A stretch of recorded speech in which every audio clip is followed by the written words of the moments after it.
Và thưa quý vị thân mến, vậy là chủ nhân của chiếc vương miện của chúng ta đang dần được hé lộ.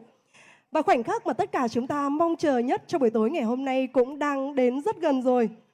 Và có lẽ rằng ngay lúc này chúng ta sẽ cùng chờ ít phút để chúng ta sẽ cùng nhận lấy kết quả chung cuộc của ngày hôm nay.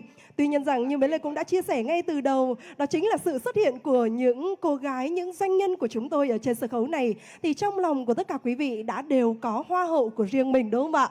Nhưng hoa hậu của chúng ta ngày hôm nay, kết quả chung cuộc sẽ là ai? Thì xin mời quý vị chúng ta sẽ cùng chờ trong ít phút. Và quay trở lại với sân khấu sẽ là một sáng tác của nhạc sĩ Trần Tiến, Cho tôi xin một đứa con trai, với sự quay trở lại của nam ca sĩ Imon Hờ-mốc. Hãy cùng dành một tràng pháo tay thật lớn để cùng chào đón ca sĩ của chúng ta.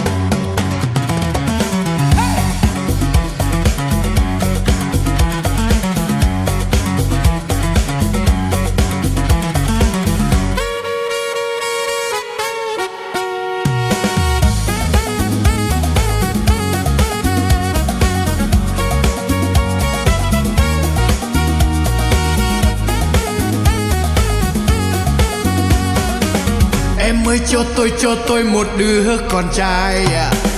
Em ơi cho tôi một thằng đàn ông. Em ơi cho tôi một phút bềnh bồng. Em ơi cho tôi một thằng con trai. Y preke kau sacho na cây à. Y preke kau sacho na cây. Y preke kau sacho na cây. Y preke kau sacho na cây. Thằng con trai lên núi giữ rừng. Thằng con trai khoan sau lòng đất.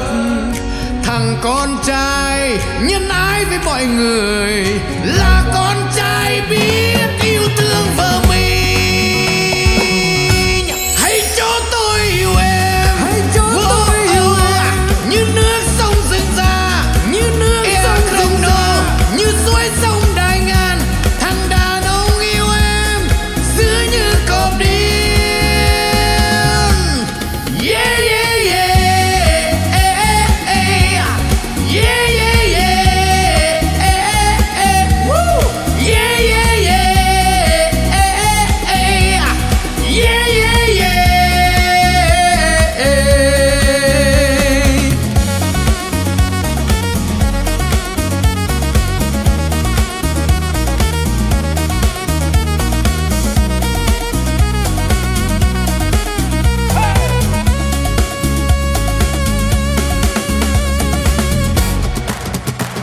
Wow.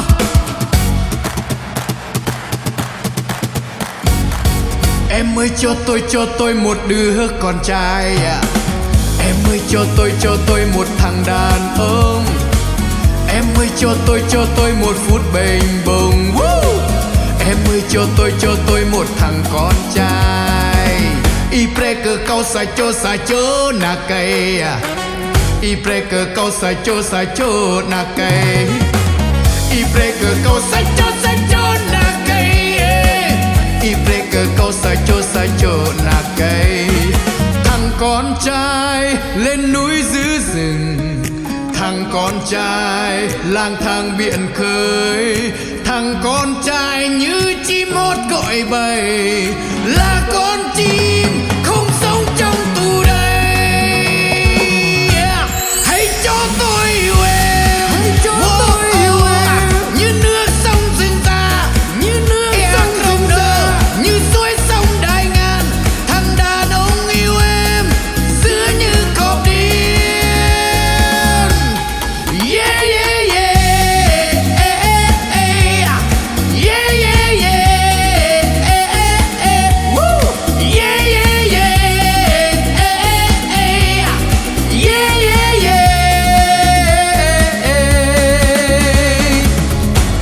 cho tôi một đứa con trai. Em ơi cho tôi một đứa con trai. Woo!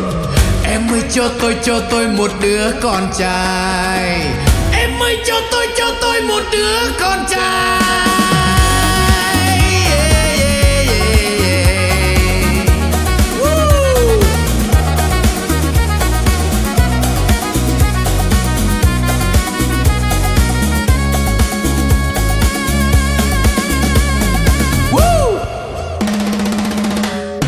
Woo!